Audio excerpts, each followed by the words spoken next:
Bonjour à tous. Nous continuons avec nos exhortations en préparation de la semaine pascale. Et ce matin, je vais vous interpeller sur un des miracles que Jésus a eu à faire.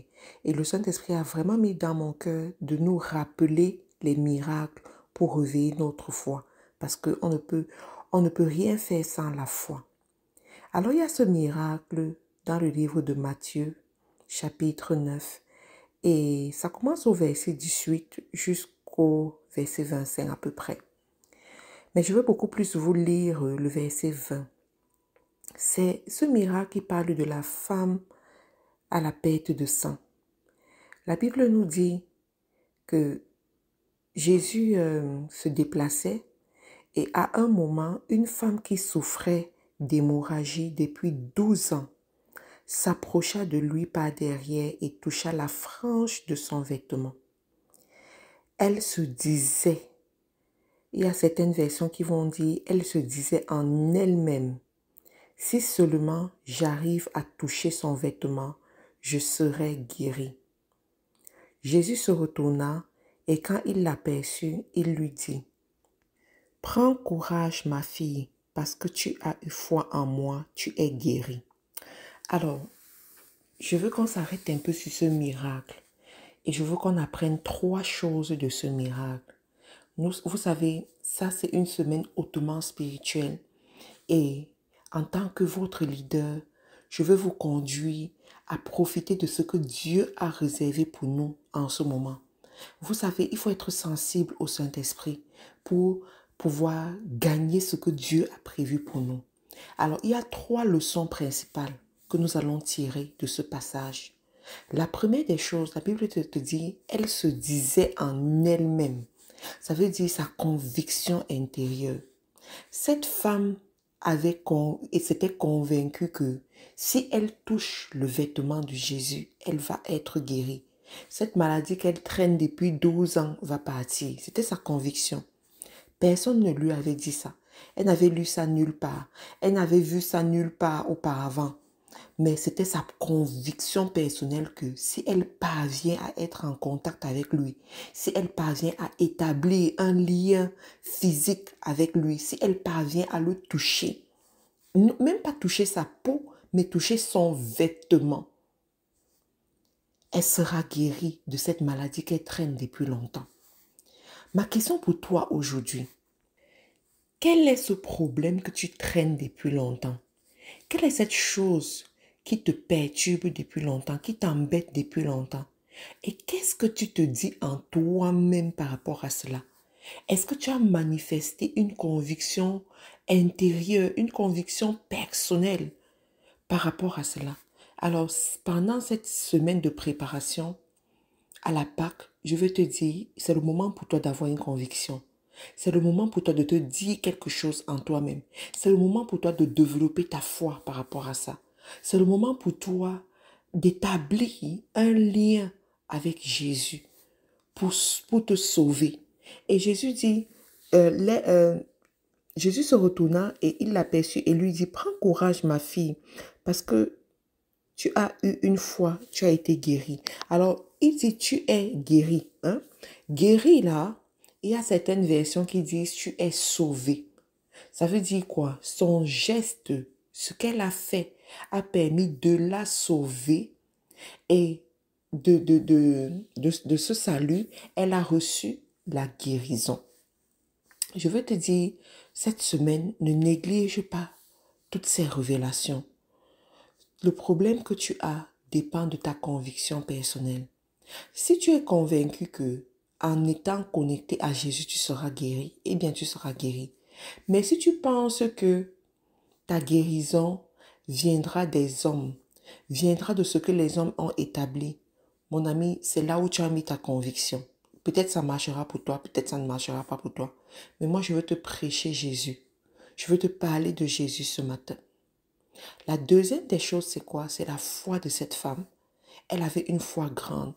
Elle avait une foi extrêmement grande au point où elle se disait que le vêtement de Jésus, si elle se connecte à son vêtement, quelque chose se passera pour elle.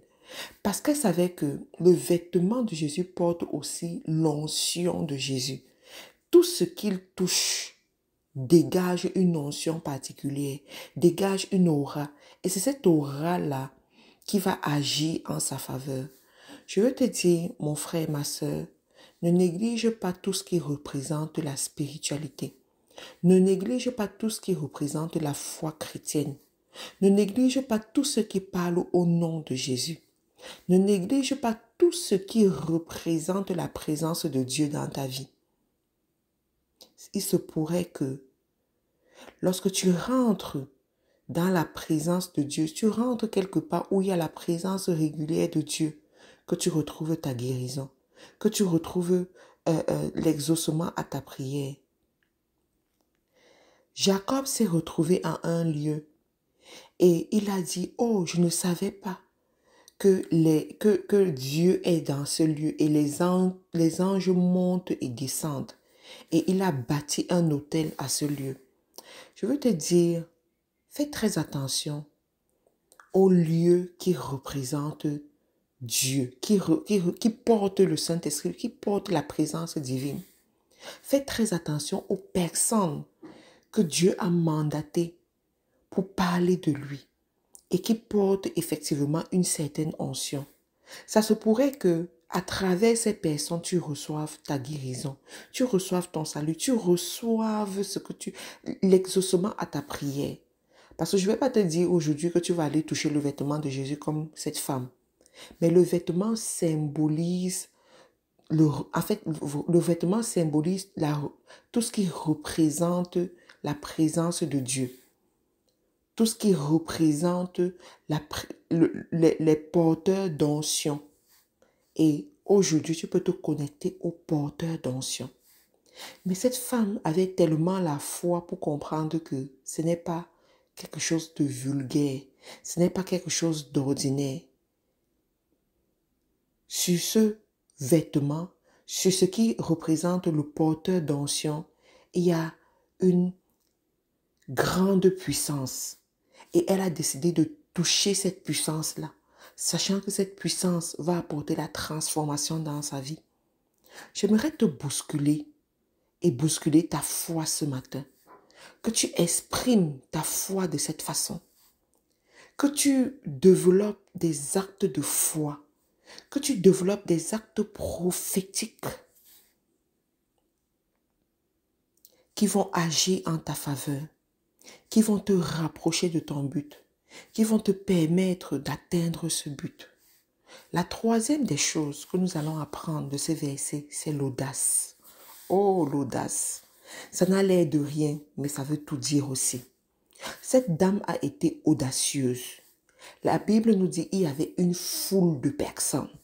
Il y a des gens qui touchaient Jésus, il y a des gens qui étaient proches de lui, il y a des gens qui le protégeaient, même parce que ses disciples étaient là pour l'encadrer et pour éviter que n'importe qui le touche.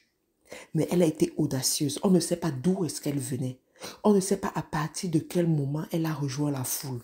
On ne sait pas qui est-ce qu'elle-même elle a bousculé, que laisse-moi passer, je veux passer, laisse-moi passer. Et si vous lisez bien la Bible et si vous apprenez bien les textes bibliques, vous savez que normalement, lorsqu'une femme avait de l'hémorragie comme ça, avec du sang, normalement, elle ne devait pas se retrouver dans les lieux publics avec la foule. Mais cette femme a laissé toutes ces lois, toutes ces considérations. Elle a fait abstraction de tout cela. Elle a dit, je vais chercher ma guérison. Ça, c'est l'audace. Elle a dit, je vais chercher ma guérison. Elle a dit, ces gens me laisseront passer. Ces gens me laisseront passer. Je n'ai pas besoin que Jésus me regarde. Je n'ai pas besoin qu'il me parle, mais j'ai juste besoin de toucher au pan de son vêtement. Je vais y arriver. Je vais braver les obstacles. Je vais persévérer. Je vais courir. Quelles que soient les embûches, je vais braver ces embûches. L'essentiel, c'est que j'arrive à toucher le pan de son vêtement. Aujourd'hui, c'est mon jour. Aujourd'hui, c'est le jour de ma visitation. Aujourd'hui, c'est le jour de ma guérison. Aujourd'hui, c'est le jour de ma révélation. Aujourd'hui, c'est mon jour. Elle est partie. Ça, c'est l'audace. La Bible te dit, le royaume des cieux appartient aux violents. Ce sont les violents qui s'en emparent. Je veux te dire, mon frère, ma soeur, sois violent, sois audacieux. Cette semaine de préparation à la Pâque, s'il te plaît, sois audacieux. Lève-toi. Ce que le Saint-Esprit mettra dans ton cœur, s'il te plaît, fais-le. Le Saint-Esprit va te dire, va rencontrer cette personne qui t'évite depuis. Lève-toi, vas-y, le fais. Va rencontrer ce chef qui ne veut pas te donner tel privilège. Vas-y, va le faire. Va rencontrer et fais un mail à cette personne. Fais ceci, fais cela. Va le faire. N'aie pas peur, sois audacieux, sois audacieuse. Si cette femme n'avait pas été audacieuse, on ne parlerait pas d'elle dans la Bible aujourd'hui. Si cette femme n'avait pas été audacieuse, elle n'aurait pas marqué la présence, elle n'aurait pas marqué l'esprit de Jésus comme elle a fait.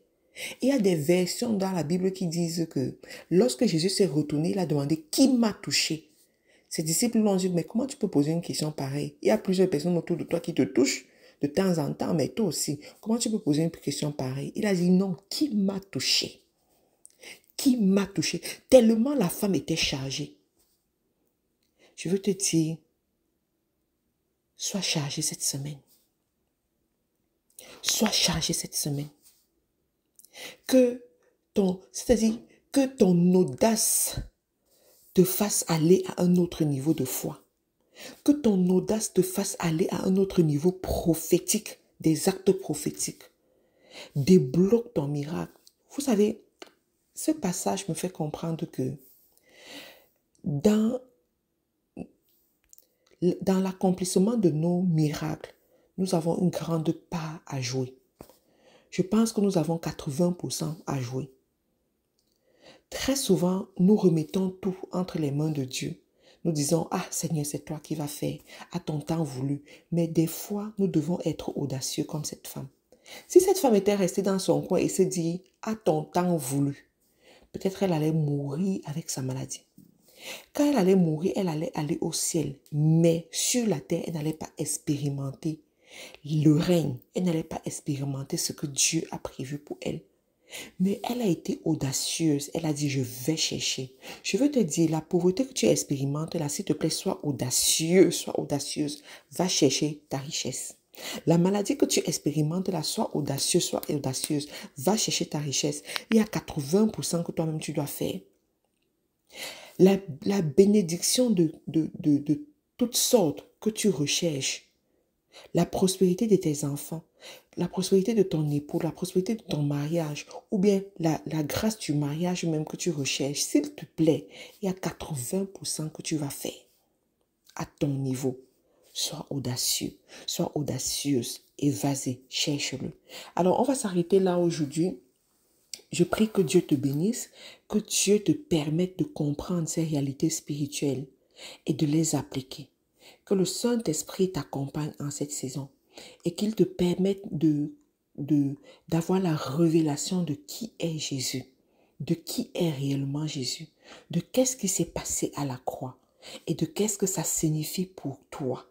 Je veux que le Saint-Esprit t'aide à comprendre qui est-ce que tu es en tant qu'enfant de Dieu et qu'est-ce qui est à toi. N'oublie pas que tu es la prunelle des yeux de l'Éternel, que tu as un grand prix à ses yeux et qu'il veut te sauver plus que toi-même. Nous sommes Faiseurs d'Exploits International, une association d'enfants de Dieu, une association de passionnés de Jésus qui veut agir avec ses dons et ses talents dans le monde entier. Tu peux nous retrouver sur les réseaux sociaux en recherchant Faiseurs d'Exploits International FDE sur Facebook, YouTube, Instagram. Et tu peux également rejoindre nos différents groupes WhatsApp. Que Dieu te bénisse. À demain.